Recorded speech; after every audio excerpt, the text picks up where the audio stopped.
In the 1970s, our grandmothers knew how to make casseroles that fed a crowd.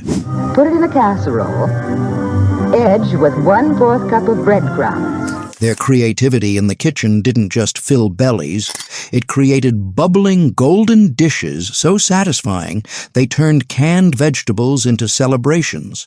Casseroles that have been lost to time. Here we are, the tuna noodle surprise. It looks wonderful, Mom. Can I have a big piece, Grandma? I'm starving. These 30 forgotten Christmas casseroles from the 1970s might sound too simple today, but they carried families through tight budgets, holiday gatherings, and beyond. Let's rediscover forgotten Christmas casseroles from the 1970s that have disappeared. Walk into Grandma Betty's Michigan kitchen on December 24, 1975, and watch her making tuna noodle casserole. She'd boil egg noodles until tender, drain them, and mix them with 2 cans of cream of mushroom soup, a can of tuna, drained, frozen peas, and milk. The mixture went into a greased casserole dish. She'd crush an entire bag of potato chips and spread them over the top in a thick layer. It baked at 350 degrees until the soup mixture bubbled and the potato chips turned golden and crispy. The casserole cost $1.50 to make and fed 10 people. It tasted creamy and salty, with the potato chips adding crunch to the soft noodles and tuna. The mushroom soup made everything rich and savory.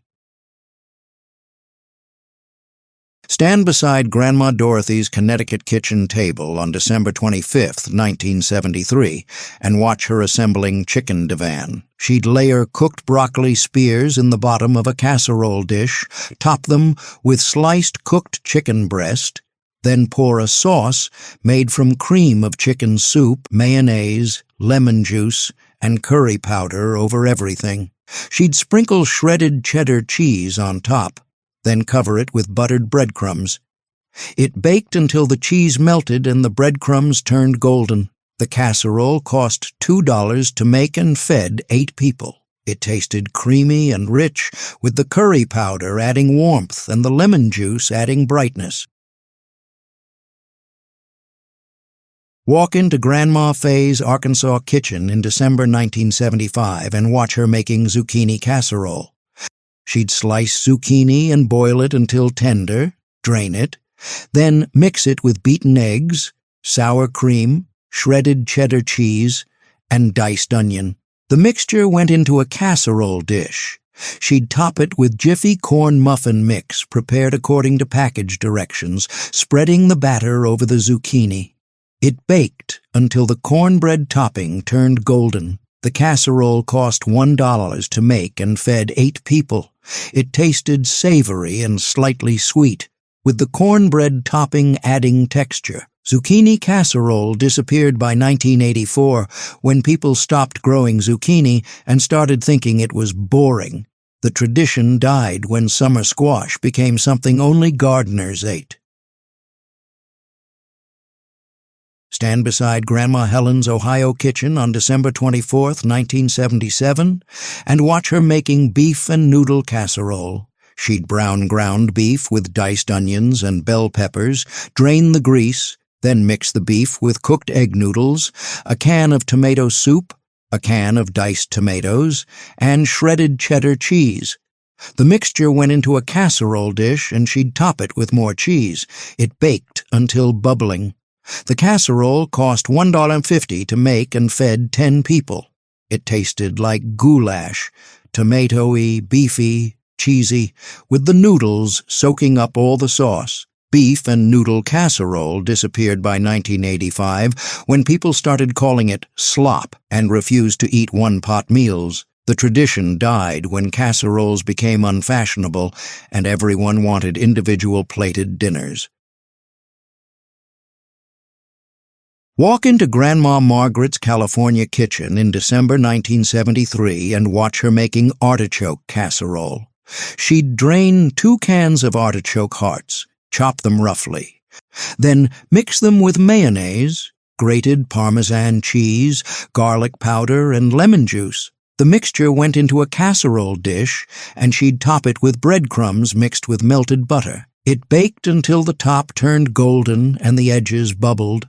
The casserole cost $2 to make and fed 6 people. It tasted rich, tangy, and garlicky, with the artichokes staying tender. Artichoke casserole disappeared by 1985 when people decided mayonnaise-based casseroles were gross. The tradition died when lighter, oil-based preparations replaced heavy, creamy versions. Stand in Grandma Hazel's Indiana kitchen on December 1977 and watch her making Frankfurter casserole. She'd slice hot dogs into coins and brown them in a skillet. The hot dogs went into a casserole dish with cooked elbow macaroni, baked beans, ketchup, mustard, and brown sugar. It baked until bubbling. The casserole cost $1 to make and fed 8 people. It tasted like baked beans and hot dogs, sweet, tangy, smoky. Frankfurter casserole disappeared by 1983 when people decided hot dogs were kid food and refused to serve them at adult dinners.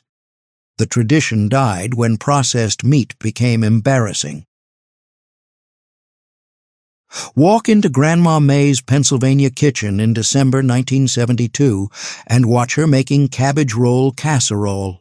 She'd brown ground beef with diced onions, drain the grease, then mix the beef with cooked rice, tomato sauce, and seasonings. She'd chop a head of cabbage and boil it until tender. In a casserole dish, she'd layer the cabbage and beef mixture, then pour more tomato sauce over the top. It baked until bubbling. The casserole cost $1 to make and fed 10 people.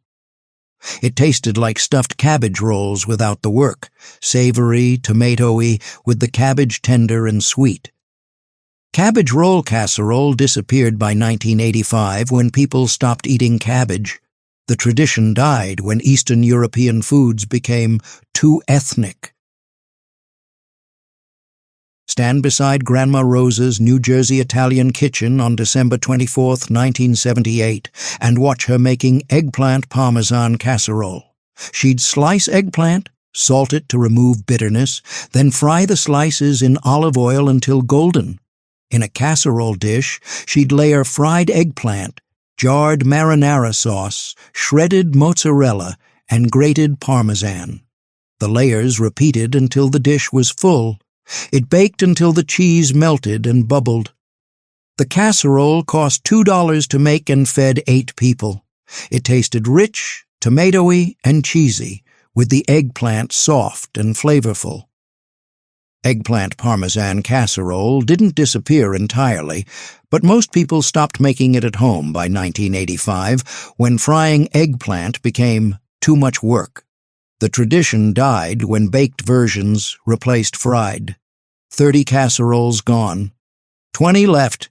Every single one baked at 350 degrees. Every single one used a 9-6-13 dish. Every single one fed a crowd. Your grandmother owned 1 casserole dish. You own none. That tells you everything you need to know. Let's finish. Walk into Grandma Betty's Michigan kitchen on December 23, 1973, and watch her making tuna macaroni casserole with peas. She'd boil elbow macaroni until tender, drain it, then mix it with 2 cans of tuna, drained and flaked, a can of cream of celery soup, a cup of milk, and a bag of frozen peas, thawed but not cooked. The mixture was thick and creamy, with the tuna breaking into chunks and the peas adding bright green color. She'd pour everything into a greased casserole dish and top it with crushed cornflakes mixed with melted butter. The casserole baked at 350 degrees for 30 minutes until the soup mixture bubbled around the edges and the cornflake topping turned golden and crispy. She'd let it rest for 5 minutes before serving, allowing the casserole to set slightly. The casserole cost $1.25 to make and fed 10 people. It tasted creamy and mild, with the celery soup adding subtle flavor and the tuna providing protein. The peas stayed bright and slightly sweet, and the cornflake topping added buttery crunch.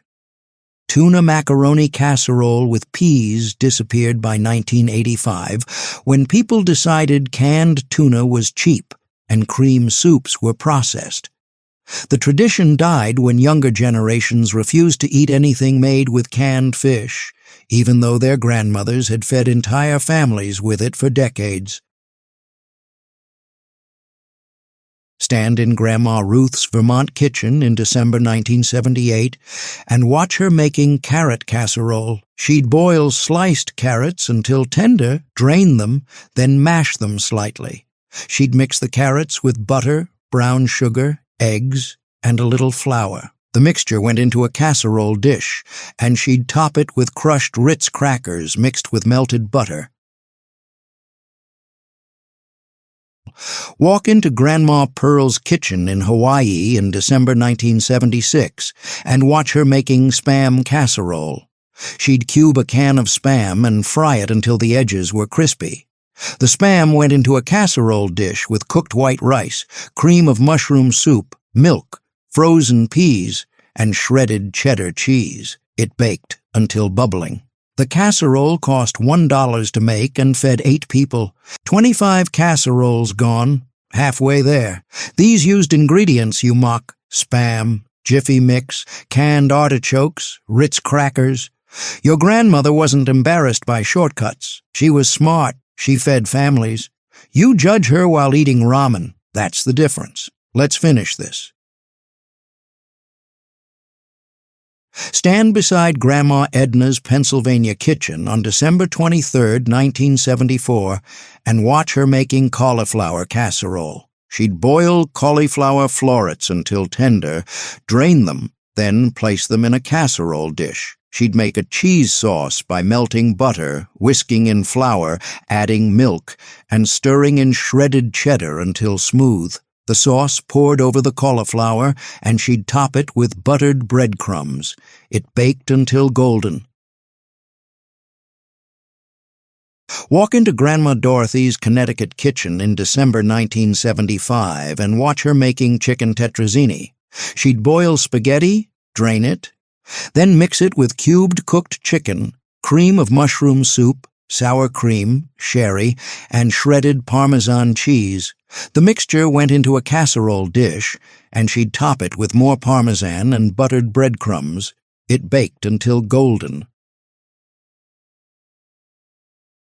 Stand in Grandma Iris's Oregon kitchen on December 24, 1972, and watch her making tuna puff casserole. She'd mix canned tuna with cream of celery soup, milk, frozen peas, and diced celery. The mixture went into a casserole dish. Separately, she'd beat eggs with a little flour and milk until frothy, then pour the egg mixture over the tuna. It baked until the egg mixture puffed up like a soufflé, turning golden on top. The casserole cost $1 to make and fed 6 people. It tasted creamy and light, with the puffed egg topping adding airiness to the dense tuna mixture. Tuna puff casserole disappeared by 1983 when people stopped making soufflé-style casseroles because they deflated too quickly. The tradition died when shortcuts that required beating eggs became too much work. Walk into Grandma Edna's Pennsylvania kitchen in December 1973 and watch her making pork chop and rice casserole. She'd spread uncooked white rice in the bottom of a casserole dish, pour cream of mushroom soup mixed with water over the rice, then lay raw pork chops on top. She'd season the chops with salt, pepper, and garlic powder, cover the dish tightly with foil, and bake for an hour and a half. The pork chops cooked. The rice absorbed the soup and pork drippings, and everything became tender. The casserole cost $2 to make and fed 6 people. It tasted savory and meaty, with the rice creamy and flavorful. Pork chop and rice casserole disappeared by 1985 when people stopped baking raw meat and rice together because it seemed weird. The tradition died when convenience meals replaced one-dish dinners. Stand beside Grandma Agnes's Boston kitchen on December 25, 1975, and watch her making salmon casserole. She'd mix a can of salmon, drained and flaked, with cooked egg noodles, cream of celery soup, frozen peas, and milk. The mixture went into a casserole dish. She'd crush potato chips and spread them over the top. It baked until bubbling and the chips turned golden. The casserole cost $1.50 to make and fed 8 people. It tasted fishy and creamy, with the potato chips adding salty crunch. Salmon casserole disappeared by 1984 when people decided canned salmon was cheap and potato chip toppings were trashy. The tradition died when younger generations refused to eat anything made with canned fish. Walk into Grandma Linda's Texas kitchen in December 1974 and watch her making Mexican casserole. She'd brown ground beef with taco seasoning, then layer crushed Doritos in the bottom of a casserole dish. The beef went on top of the Doritos, then she'd add a layer of refried beans, a layer of sour cream, and a thick layer of shredded cheddar cheese. It baked until the cheese melted. The casserole cost $2 to make and fed 8 people. It tasted like nachos in casserole form, cheesy, spicy, crunchy from the Doritos. Mexican casserole didn't disappear entirely, but the tradition of making it at Christmas died in the 1980s when Tex-Mex food became too casual for holiday dinners. The recipe survived as taco casserole, but lost its Christmas association. Stand in Grandma Dorothy's Minnesota kitchen on December 23, 1976, and watch her making chicken and wild rice casserole. She'd cook a box of Uncle Ben's long grain and wild rice according to package directions, then mix it with cubed cooked chicken, cream of mushroom soup, sour cream, and frozen mixed vegetables. The mixture went into a casserole dish, and she'd top it with slivered almonds. It baked until the almonds toasted. The casserole cost $2 to make and fed 8 people. It tasted savory and slightly nutty from the wild rice, creamy from the soup and sour cream, with the almonds adding crunch. Chicken and wild rice casserole didn't disappear entirely, but most people stopped making it at home by 1985, when boxed rice mixes fell out of fashion and from scratch became the only acceptable way to cook. 20 casseroles down, 30 left. Every single one baked in a 9x13 dish. Every single one fed a crowd. Every single one cost less than $3. Your grandmother knew how to stretch $1. You know how to order Grubhub. That's not an upgrade. Keep going. Walk into Grandma Ruth's Utah kitchen in December 1977 and watch her making hash brown casserole. She'd mix a bag of frozen shredded hash browns with cream of chicken soup, sour cream, melted butter, diced onion, and shredded cheddar cheese. The mixture went into a casserole dish. She'd crush cornflakes, mix them with melted butter, and spread them over the top. It baked until bubbling and golden. The casserole cost $1.50 to make and fed 12 people. It tasted rich, creamy, and cheesy, with the cornflake topping adding crunch.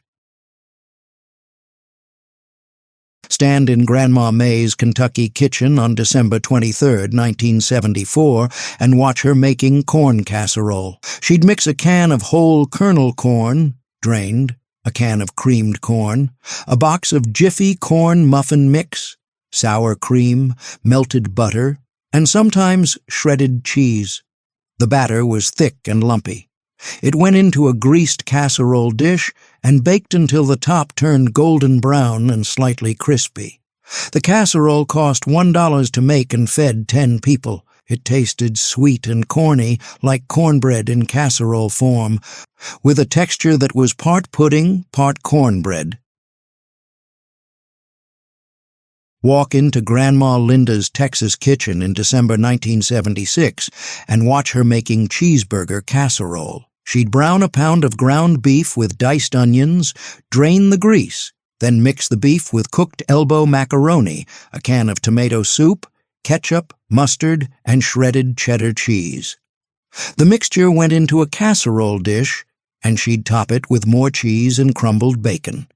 It baked until the cheese melted and bubbled. The casserole cost $1.50 to make and fed 8 people. It tasted like a cheeseburger in casserole form, savory, slightly sweet from the ketchup, cheesy and rich. Cheeseburger casserole disappeared by 1984 when people decided ground beef casseroles were low class and started serving real dinners. Stand beside Grandma Dorothy's Ohio kitchen on December 24, 1976, and watch her making chicken and biscuit casserole. She'd mix cubed cooked chicken with cream of chicken soup, frozen mixed vegetables, corn, peas, carrots, green beans, and a little milk. The mixture went into a casserole dish. She'd open a can of refrigerated biscuits, Pillsbury Grands, and tear each biscuit into quarters. She'd drop the biscuit pieces randomly over the top of the chicken mixture, covering it like dumplings. The casserole baked at 375 degrees for 30 minutes until the biscuit pieces puffed up, turned golden brown, and the chicken mixture bubbled around them. The biscuits on top stayed fluffy, while the ones touching the sauce absorbed moisture and became soft and dumpling-like. The casserole cost $2 to make and fed 8 people. It tasted like chicken pot pie without the crust, creamy, savory, comforting. The biscuits added a buttery, doughy element that soaked up the sauce. Chicken and biscuit casserole didn't disappear entirely, but most people stopped making it at home by 1985 when refrigerated biscuits became too processed and everyone started making biscuits from scratch, which nobody actually did. The tradition died when shortcuts became embarrassing instead of practical, and the recipe was forgotten. Walk into Grandma Helen's Connecticut kitchen in December 1975 and watch her making beef stroganoff casserole. She'd brown ground beef with sliced mushrooms and diced onions, drain the grease, then stir in a can of cream of mushroom soup, sour cream, beef bouillon, and Worcestershire sauce. The mixture was thick, creamy, and savory. She'd cook egg noodles until tender, drain them, then mix the noodles with the beef mixture. Everything went into a greased casserole dish, and she'd top it with shredded cheddar cheese and a sprinkle of paprika. The casserole baked at 350 degrees for 25 minutes, until the cheese melted and the edges bubbled. The top turned golden and slightly crispy where the cheese browned. The casserole cost $2 to make and fed 8 people. It tasted rich and creamy, with the mushrooms adding earthiness and the sour cream adding tang. The egg noodles soaked up all the sauce and became soft and flavorful. Beef stroganoff casserole disappeared by 1984 when people decided real stroganoff shouldn't use ground beef or cream soup. The tradition died when recipes that required less tender cuts of beef braised in wine became the only authentic version, even though nobody actually made those. The casserole version, cheap, easy, and delicious, was dismissed as fake and forgotten. Stand in Grandma Agnes's Maryland kitchen on December 25, 1974, and watch her making oyster casserole. She'd drain 2 pints of fresh oysters, saving the liquor. She'd layer crushed saltine crackers in the bottom of a buttered casserole dish, then add a layer of oysters. She'd dot the oysters with butter, season them with salt, pepper, and a little Worcestershire sauce, then add another layer of crackers and oysters. She'd pour the reserved oyster liquor and a little cream over the top, then finish with a final layer of crushed crackers dotted with butter. The casserole baked at 350 degrees for 30 minutes until the crackers on top turned golden and the oysters were cooked through but still tender.